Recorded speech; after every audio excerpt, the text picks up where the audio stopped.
Okay, happy Saturday racing bayang karerista. Shoutout lang tayo saglit. Happy racing kay Boss Ronald Susim at pati na rin kay Boss Enrique Capili. Okay, so Saturday racing nga tayo, no? August 23, 2025 at meron tayong 7 karera for Saturday racing. At ang post time natin or start time ng race 1 is alas 4 ng hapon. Okay, so simulan na nga natin yung mga giya natin para sa araw ng Sabado, August 23.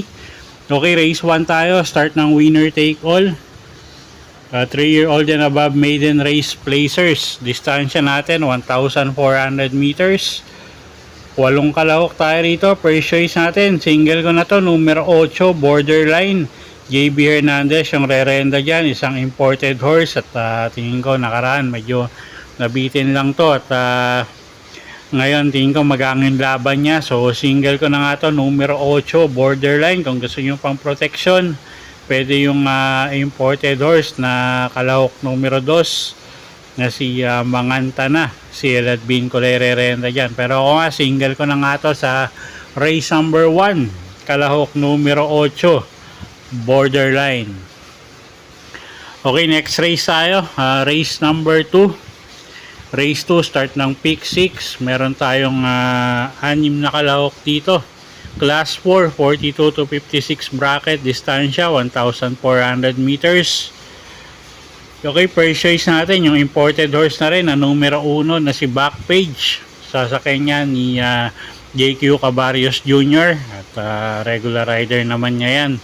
At tingin ko napakagang ng laban niya ngayon, no? So isang imported horse yan. So same first choice nga natin, kalahok numero 1 na si Backpage. Second choice, kalahok numero 2, Ladybug Red. Sa dampilapil naman yung re-renda dyan at siya yung napipisil natin na pwedeng magbigay ng laban dun sa kalahok numero 1. Okay, so dito sa race number 2, first choice nga numero 1, Backpage. Second choice, kalahok numero 2, Lady Bug Red.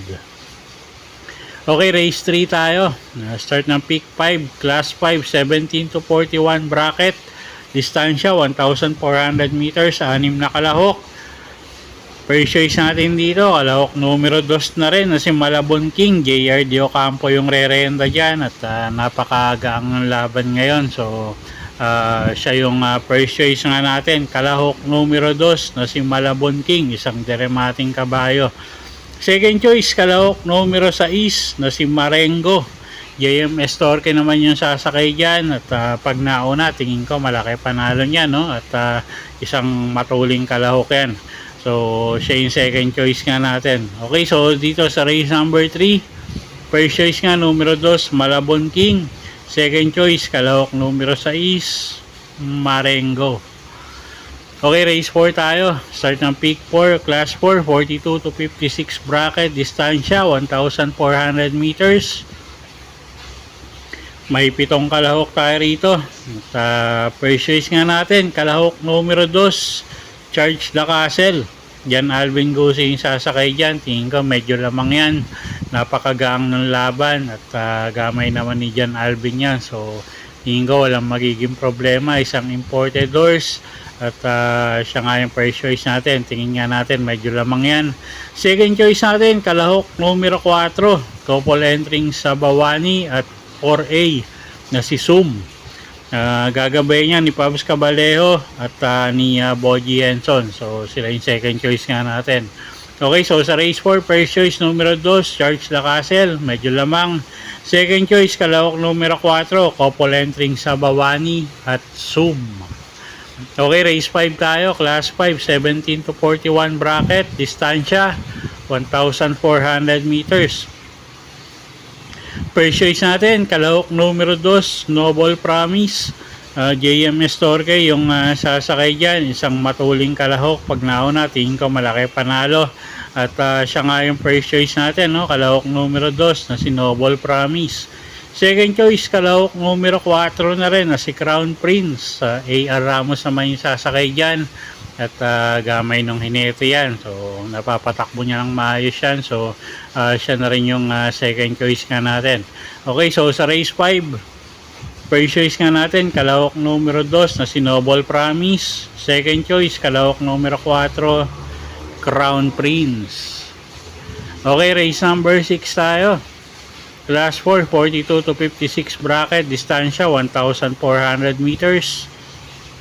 Okay, anybody's race to, no? Halos lahat to may panalo. So kung may kursyonada kayo, dagdag nyo na lang, lalo na kung dehado. First choice natin, kalahok numero 7, veterano. Gagabayan niya ni Jan Alvin Guse. Medyo maganda yung post position niya. At pwedeng isabay ang kabayong yan. So, first choice natin yan, numero 7, veterano. Second choice, kalahok numero 1, Phil the Burn. Isang imported horse. Gagabayan niya ni AP Asuncion. Gamay din ng hinete yan. At third choice nga natin dito, kalahok numero 5 na si Winter on Fire. Isang matuling kalahok. Okay, so dito sa race 6, first choice nga numero 7, veterano. Second choice natin yung kalahok numero 1 na si Phil the Burn. At third choice nga, kalahok numero 5, Winter on Fire. Okay, race 7 tayo. Last and final race for the day. Class 4, 42 to 56 bracket. Distansya natin, 1,400 meters. First choice natin dito, kalahok numero 4, Babe in Hablat. JD King Flores yung re-renda dyan. Medyo mababa sa grupo yan, no? At alam naman natin tumatakbo ng mga stakes race yan for 3-year-old. So siya yung first choice nga natin, numero 4, Babe in Hablat. Second choice, kalahok numero 7, Megan Maxine.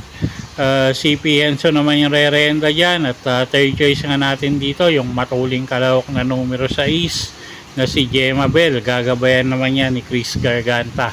Okay, so sa race 7, first choice nga natin, kalahok numero 4, Babe in Hablat. Second choice, kalahok numero 7, Megan Maxine. Third choice nga natin, kalahok numero 6, Gemma Bell.